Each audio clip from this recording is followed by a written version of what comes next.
Hello बच्चों, आप सभी का स्वागत है पाठमाला के ऑनलाइन प्लेटफॉर्म पर। तो आज हम शुरू करेंगे आपकी कक्षा 5 का अध्याय 10वां, ठीक है, जिसका नाम है दोहे और पद। तो इस क्लास में आज हम इस अध्याय को अच्छे से समझने वाले हैं।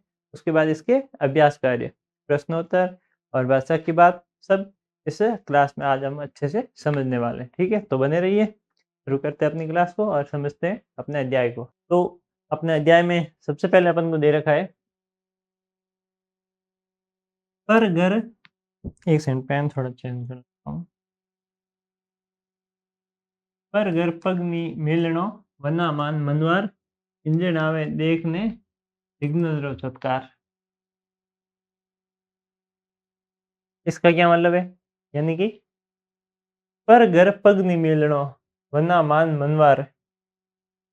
इसका अर्थ है जब किसी के घर कोई अतिथि या परिजन आता है, मेहमान आते हैं, तो उनके घर स्वागत के लिए लोग पाँव मिलाने और आदर सत्कार करने पहुंचते हैं, ठीक है।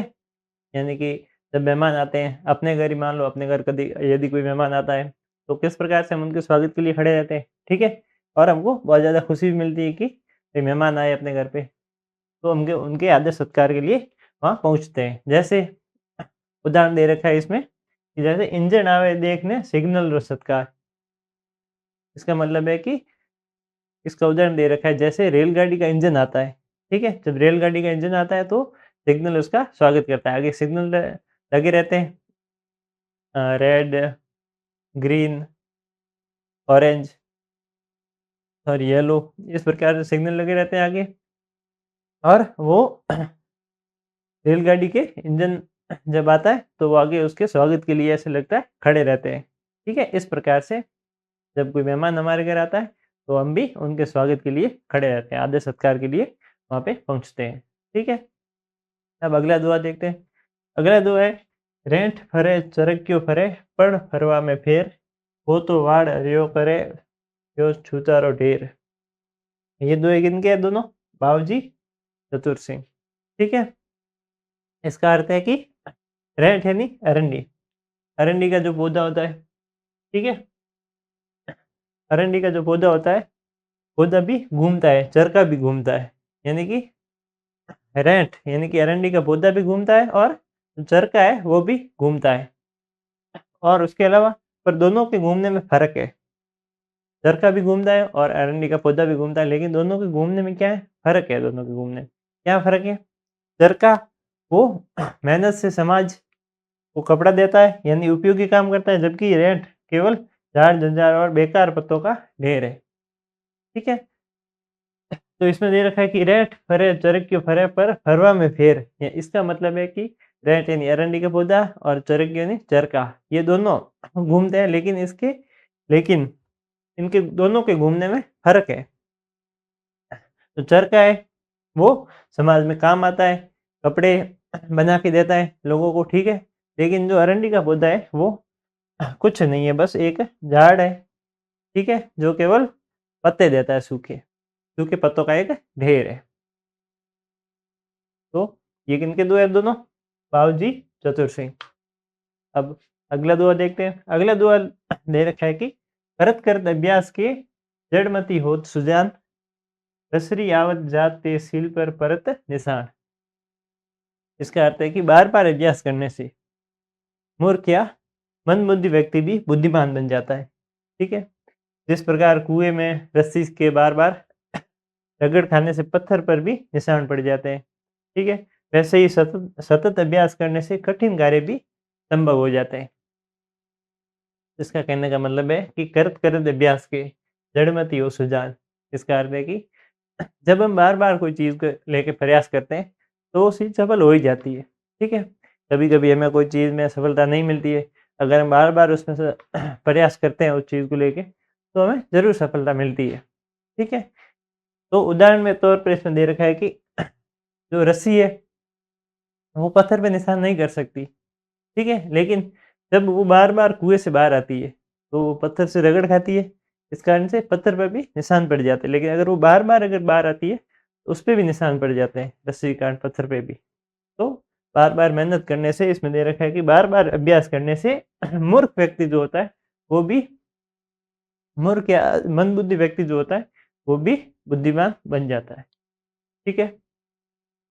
अगला दुआ दे रखा है कबीर का कि तरवर तरवर सत जन सौथे बरसे में और परमार्थ रे काने कायरा थारी दे। ये किनके? कबीर के दुआ है।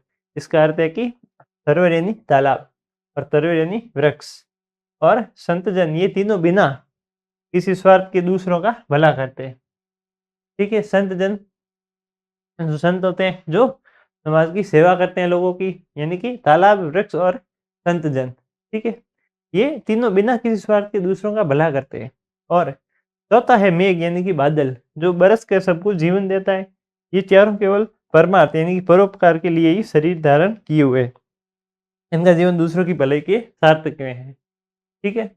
इसका अर्थ है कि तरवर तरवर संत जन सौते बरसे मेघ, यानी कि तरवर तरवर संत जन और चौथा कौन है? बरसे मेघ यानी जो बादल होते हैं, यानी कि तालाब, वृक्ष, संत जन और जो बादल वो होते हैं वो मानव कल्याण के लिए और सबकी भलाई के लिए भी बने हैं, यानी कि ये परोपकार के लिए इन्होंने अपना शरीर धारण किया हुआ है। और परमार्थ रेखाण ने साक्ष्यधारी से, यानी कि परोपकार के लिए इन्होंने अपना शरीर धारण किया हुआ है, यानी कि ये हमेशा दूसरों की मदद करते हैं और बिना किसी स्वार्थ के। ठीक है? यानी इसमें दे रखा है इनके जीवन दूसरों की भलाई में ही सार्थक है। ठीक है? ये दुआ किनके? ये कबीर के दुआ। अगला दुआ देखते हैं। अगला अपन को दे रखा है कि मानसरोवर माय जल प्यासा पिए पानी, सॉरी प्यासा पिए आए, साधु दोस्त न दीजिए घर घर कहन न जाए। इसका अर्थ है मानसरोवर। ठीक है? मानसरोवर पवित्र झील में तो पानी है, पर केवल वही व्यक्ति उसे पी सकता है जो वहां पहुंचता है। हे दादू, किसी को दोष मत दो कि उसे ईश्वर नहीं मिला, क्योंकि ये दिव्य ज्ञान या अनुभव हर किसी के घर जाकर नहीं कहता, उसे पाने के लिए स्वयं साधना करनी पड़ती है। इसका कहने का मतलब है कि मानसरोवर माय जल प्यासा पीवे आए, यानी कि जब मानसरोवर के अंदर जो जल है, यानी कि मानसरोवर के अंदर पानी तो है पर केवल वही उसे पी सकता है जो वहां पहुंचता है। ठीक है? यानी कि उसे वही पी सकता है जो वहां पे पहुंचता है, जाता है उसके पास।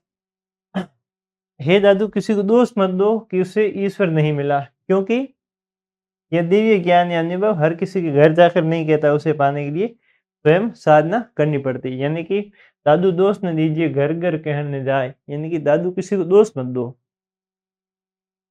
कि उसे ईश्वर नहीं मिला या फिर उसे ज्ञान नहीं मिला, उसे कुछ भी चीज़ नहीं मिली। कोई भी चीज़ अगर हमें मिलती है तो हमें खुद वो पानी पड़ती है, खुद से। ठीक है? मेहनत करनी पड़ती है, साधना करनी पड़ती है, तभी वो मिलती है। ऐसे घर बैठे-बैठे नहीं मिलती है। तब इसमें उदाहरण दिया हुआ है कि मानसरोवर में भाई पानी तो है, लेकिन उसे पीने के लिए वहाँ जाना पड़ता है। वो पानी खुद चल के तो आता नहीं है। इस प्रकार से ईश्वर को पाने के लिए, ज्ञान को पाने के लिए हमें खुद को साधना करनी पड़ती है, मेहनत करनी पड़ती है। ठीक है? तभी ईश्वर मिलते हैं। अब अगला देखते हैं। अगला दादू दयाल का दुआ दे रखा है। ये दादू दयाल की दुआ है। दादू दिया है भले दादू दिया है भला, दिया करो सब कोय, धर में धरा न पाइए जो कर दिया ना होए। कहने का मतलब है कि दादू जी कहते हैं देना यानी कि दान करना या बांटना, ठीक है, सबसे अच्छा कर्म है।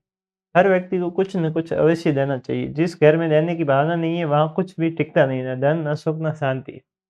यानी कि दादू कहना चाहते हैं कि देना, दादू दिया है भला, दिया करो सब कोय, यानी कि देना यानी कि दान करना, बांटना सबसे अच्छा कर्म है। सबसे अच्छा कोई कर्म है वो है किसी को बाँटना, दान करना, देना। ठीक है? ऐसा दादू दयाल का मानना है। हर व्यक्ति को कुछ न कुछ अवश्य देना चाहिए। ठीक है?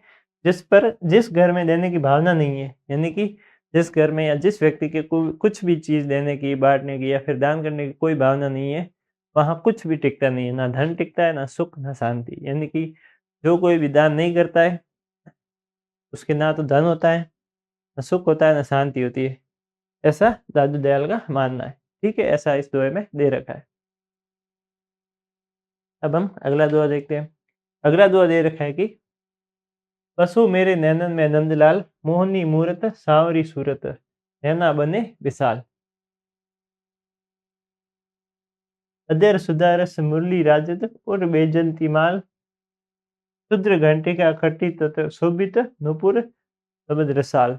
और मीरा प्रभु सनंत सुखदाई भगत बसल गोपाल। ये मीरा के दो है। तो इसमें मीरा क्या कहना चाहती है कि मीरा का यह पद भगवान कृष्ण की सांवली मनोहर छवि का प्रेम में वर्णन और उनसे एकाकार होने की प्रार्थना है। यानी कि जो मीरा है वो कृष्ण भगवान की बहुत बड़ी भक्त है, तो उन्हें कृष्ण भगवान के ऊपर ये दोहा लिखा है कि बसो मेरे नैनन में नंदलाल, यानी कि कृष्ण भगवान को कहना चाहते हैं कि मेरे आंखों में बच जाओ। ठीक है, नैनन यानी आंख, मोहनी सूरत, मोहनी मूरत, सांवरी सूरत, नैना बने विशाल। यानी कि मोहनी सूरत यानी कि भोली सी सूरत है आपकी, और सांवली सूरत यानी कि दिखने में आप सांवले हो, और नैना बने विशाल यानी कि आंखें भी बहुत अच्छी, बहुत ही ज्यादा प्यारी है। उदर सुदारस मुरली राजत, उर बैजंती माल, शुद्र घंटिका कटी तक शोभित, नुपुर सबद रसाल। मीरा प्रभु संदंत, सुखदई भगत बसल गोपाल। ठीक है, तो इसमें मीरा कृष्ण भगवान का बहुत ही सुंदर रूप से वर्णन करते हुए उनको अपनी नैना में बसाना चाहती है। ठीक है, और अपने हृदय में बसाए रखना चाहती है। तो इसी के साथ मीरा के, दादू दयाल के, कबीर के, ठीक है, ये दुए समाप्त होते हैं। और इसके अगले क्लास में हम पढ़ेंगे इसके अभ्यास कार्य। ठीक है, तब तक के लिए धन्यवाद एंड बाय। तो बच्चों, अपने पहला प्रश्न शुरू करते हैं। पहला प्रश्न अपन को दे रखा है कि दादू और मीरा के दोहों से आपने क्या समझा, अपने शब्दों में बताइए। यानी कि दादू और मीरा के जो दोहे हैं उनसे हमने क्या समझा, अपने शब्दों में बताना है। तो दादू और मीरा के दोहे से हमें भक्ति, सेवा और निस्वार्थता का संदेश मिलता है। यानी कि दादू और मीरा के जो दोहे हैं उससे हमें भक्ति का संदेश मिलता है, ठीक है, सेवा भाव का संदेश मिलता है, और निस्वार्थता यानी कि बिना कोई स्वार्थ का, ठीक है, का संदेश हमें मिलता है। ठीक है, इस प्रकार से दादू और मीरा के दोहे से हमें भक्ति, सेवा और निस्वार्थता का संदेश मिलता है। अगला प्रश्न अपन को दे रखा है कि यदि आपको कबीर, दादू या मीरा से मिलने का अवसर मिलता है तो आप उनसे क्या प्रश्न पूछते। यानी कि यदि हमको कबीर, दादू या फिर मीरा से मिलने का अवसर मिलता तो आप उनसे क्या प्रश्न पूछते। कबीर, दादू या मीरा इनमें से किसी से भी मिलने का अवसर मिलता तो हम क्या पूछते। मैं उनसे ये जानना चाहूँगा कि सच्ची भक्ति, निस्वार्थ प्रेम और ईश्वर प्राप्ति का मार्ग आधुनिक जीवन में कैसे अपनाया जा सकता है। यानी कि हम उनसे यही प्रश्न पूछते कि सच्ची भक्ति, निस्वार्थ प्रेम और ईश्वर प्राप्ति का मार्ग आधुनिक जीवन में कैसे अपनाया जा सकता है। ठीक है, यानी कि ईश्वर प्राप्ति कैसे की जाती है। ठीक है, वो मार्ग हम उनसे पूछते। अब अगला प्रश्न देखते हैं। अगला दे रखा है अपन को कि मीरा ने कृष्ण की कैसी छवि का वर्णन किया है। यानी कि जो मीरा है उन्होंने कृष्ण भगवान की कैसी छवि का वर्णन किया है।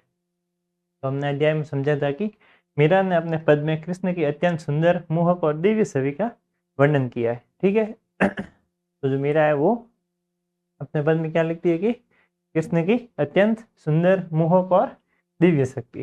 ठीक है, और थोड़ी खांसी हो रखी है इसलिए। क्या अभ्यास से हर कठिन कार्य को सरल बनाया जा सकता है। अपने अनुभव साझा करें। क्या अभ्यास करने से हर कठिन कार्य को सरल बनाया जा सकता है। अपने अनुभव से आपको बताना है। या हमसे कोई काम नहीं हो रहा है, कठिन लग रहा है, हम बार बार उस पर अभ्यास किए जा रहे हैं, फिर वो काम सरल हो जाता है। अपने अनुभव से बताओ तो बिल्कुल हाँ, हो जाता है। अभ्यास से हर कठिन कार्य को सरल बनाया जा सकता है। ठीक है, लगातार अभ्यास करने से मनुष्य न केवल काम में निपुण होता है बल्कि आत्मविश्वास भी बढ़ता है। यानी कि लगातार काम करने से मनुष्य जो है वो ना केवल उस काम में निपुण होता है, यानी कि उस काम में तो वो अच्छा बनता ही है, बल्कि उसका जो आत्मविश्वास है वो भी उसके साथ बढ़ता है। ठीक है, अगला प्रश्न दे रखा है कि रसरी यावत जाते सिर पर परत निशाना। ठीक है, निशान इस पंक्ति में किसका महत्व बताया गया है? यानी कि कसरी अवजात सिर पर परत निशान, इसमें प्रेम, धैर्य, निरंतर अभ्यास या त्याग, इसमें से किसका बताया गया है? इसमें बताया गया है निरंतर अभ्यास का। ठीक है, निरंतर अभ्यास का महत्व बताया गया है। यानी कि जो रस्सी है वो बार बार जब कुएं से बाहर आती है तो वो पत्थर पे भी निशान बना देती है। ठीक है, इसलिए निरंतर अभ्यास करते रहने से कोई भी कठिन कार्य जो है वो सरल हो जाता है। अगला प्रश्न देखते हैं कि मीरा किसके प्रति अपनी भक्ति व्यक्त कर रही है? मीरा जो है वो किसके प्रति अपनी भक्ति व्यक्त कर रही है? तो मीरा कृष्ण के प्रति अपनी भक्ति व्यक्त कर रही है। हम सबने अध्याय में पढ़ा था, समझा था कि वो कृष्ण के बारे में बताती है और उनके प्रति अपनी जो भक्ति का भाव है वो व्यक्त करती है। अब है मिलान करो। इसमें दे रखा है कि करत करत अभ्यास, मानसरोवर माय जल, दादू दिया है भला, इन सबको इनसे मिलाना है कि करत करत अभ्यास यानी कि लाइन को पूरा करना है। करत करत अभ्यास जड़मती हो सुजान। ठीक है, दूसरा है मानसरोवर माय जल, इस लाइन को कैसे पूरा करेंगे? इस प्यासा पीवे आए। ठीक है, इसके अगले क्या होगा? प्यासा पीवे आए। और दादू दिया है भला के दिया करो सब कोय। ठीक है, इस प्रकार से इन लाइनों को पूरा करना है, जो कि हमने कर दिया है मिलान कार्य। ठीक है, अब अगला प्रश्न देखते हैं रिक्त स्थान। तो रिक्त स्थान अपने सबसे पहले दे रखा है कि रसरी आवत जात है। ठीक है, इसमें एक शब्द छोड़ के लिखा गया है, तो रसरी आवत जात है तिल पर परत निशान। ठीक है, दूसरा है मीरा प्रभु संतना सुखदाई। और तीसरा है मोहनी मूरत, एक शब्द छोड़ के लिखा है, फिर सूरत नैना बने विशाल, यानी कि मोहनी मूरत सांवरी सूरत। अध्याय में हमने ये दे रखा था सांवरी सूरत, ये संतन सुखदाई, सिल पर परत। और चौथा है परमारथ रेकाड़ने न्यारा दारी देह, और इंजन आवे देखने सिग्नल रो सत्कार। ठीक है, इस प्रकार से हमने रिक्त स्थान जो है वो पूरे कर लिए। ठीक है, अब अगला देखते हैं। अगला दे रखा है कि दादू दिया है भला दिया करो सबको, इस दोहे का आधुनिक जीवन में क्या महत्व है? अपने विचार लिखिए। यानी कि दादू का एक दुआ दे रखा है कि दादू दिया है भला दिया करो सब कोय, इस दुए का आधुनिक जीवन में क्या महत्व है समझाना है। तो आधुनिक जीवन में इस दुए का अर्थ क्या है कि केवल अपने लिए न जियो, कुछ दूसरों के लिए भी करो, रहने से ही जीवन का हर्ष सुख और अर्थ प्राप्त होता है। यानी कि दादू के कहने का इसमें मतलब है कि सिर्फ अपने लिए ही, यानी कि सिर्फ स्वार्थ पर ही नहीं जीना है कि मेरा हो गया बाकी खुद देख लेगा। यानी कि अपन को जीवन में निस्वार्थ भाव से जीना है, यानी कि दूसरों की मदद करनी है।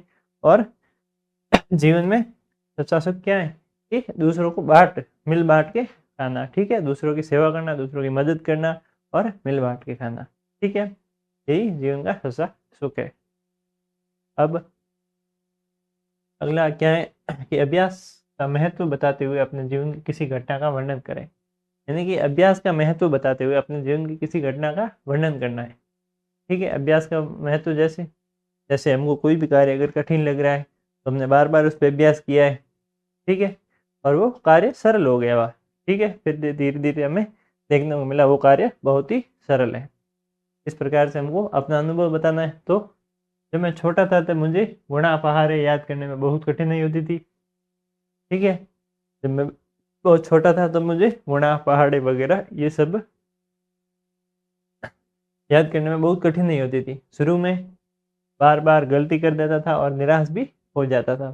फिर लेकिन मेरे शिक्षक ने कहा हर दिन थोड़ा थोड़ा अभ्यास करो, एक दिन सब याद हो जाएगा। मैंने रोज आधा आधा घंटा नियम से अभ्यास करना शुरू किया।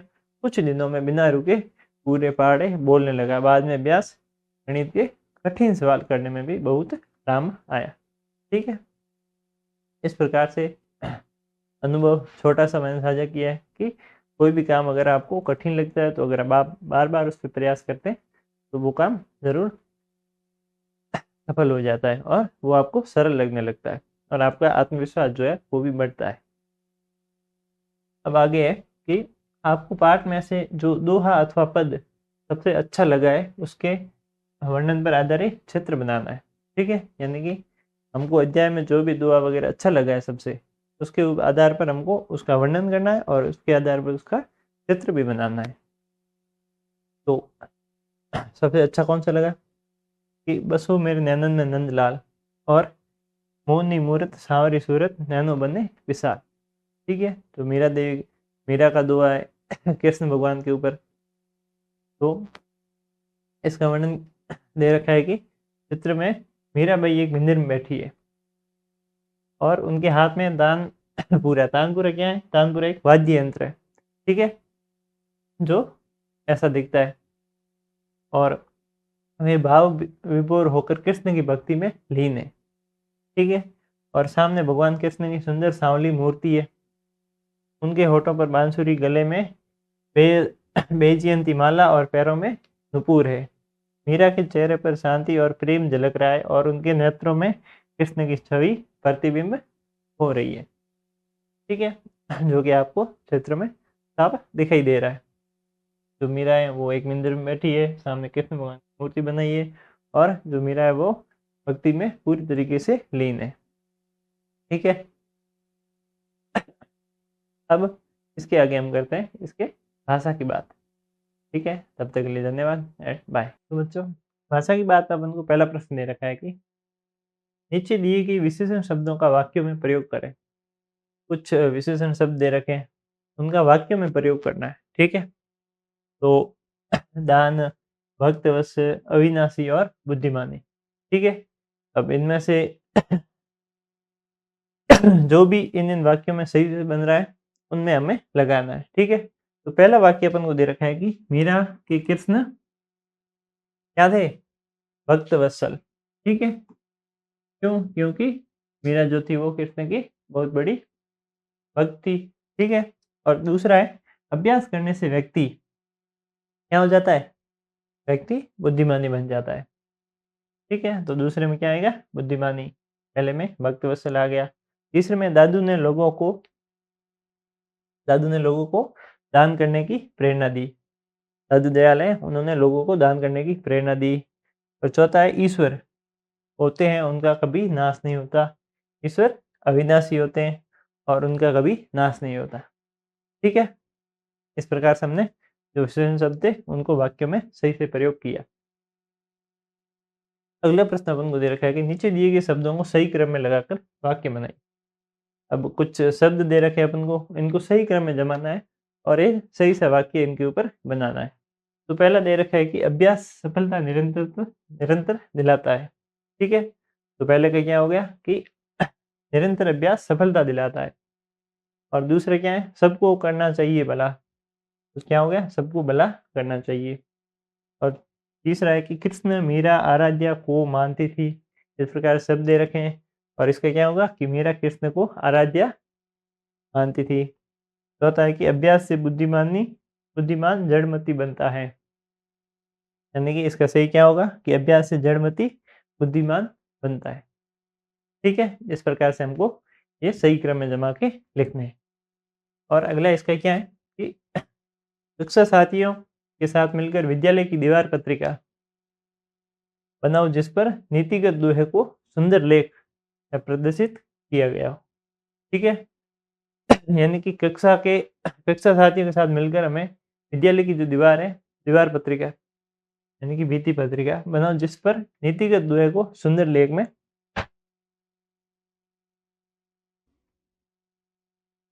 तो हमें वो एक सुंदर लेख में लिखना है और उसको प्रदर्शित करना है। ठीक है, तो किस प्रकार से कर सकते हैं? सजावट के लिए विचार है, रंगीन चार्ट एक पेपर बनाना है और उसके ऊपर अच्छी सी एक हैंडराइटिंग से उस पे दोहे लिखने हैं और हर दोहे के साथ उनका संक्षिप्त अर्थ भी लिखना है। यानी कि जो भी आप दोहे लिखते हैं उसमें उसके साथ उसका एक पूरी तरीके से उसका भावार्थ जो है वो भी उसके साथ लिखना है, वो भी अच्छी तरीके से। और 30 किनारों पर फूलों, दीपक, पत्तियों और ज्योति से चित्र बनाने। और जो आप रंगीन चार्ट बनाओगे उसके किनारों पर फूल, दीपक, पक्षी यानी कि पत्ती पत्तियों के और ज्योति के आपको चित्र भी बनाने हैं और बीच में कबीर, दादू और मीरा के छोटे चित्र या फ़ोटो भी लगाने हैं। यानी कि बीच-बीच में जो भी दोहे आते हैं, जिनके भी जैसे दादू के, कबीर के और मीरा के आए, तो उसके साथ-साथ उनके छोटे-छोटे एक फ़ोटो भी आपको लगाने हैं।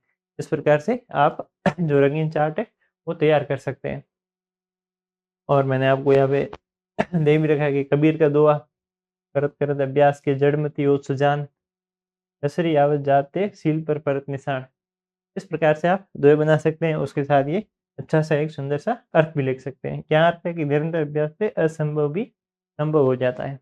और दूसरा है दादू का दोहा कि दादू दिया है भला, दिया करो सब कोय, घर में धरा न पायो, पाइए जो कर दिया न होय। और जो देता है वही सच्चा सुखी होता है। ठीक है? इस प्रकार से अगला क्या है, आगे दे रखा है कि मीरा के पद बसो मेरे नैनन में नंदलाल और मोहनी मूरत सांवरी सूरत नैना बने विशाल। और मीरा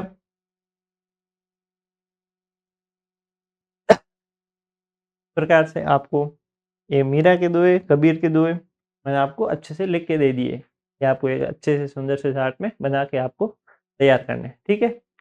इसी के साथ हमारी क्लास यहीं समाप्त होती है। बने रहिए हमारे साथ, तब तक के लिए धन्यवाद एंड बाय।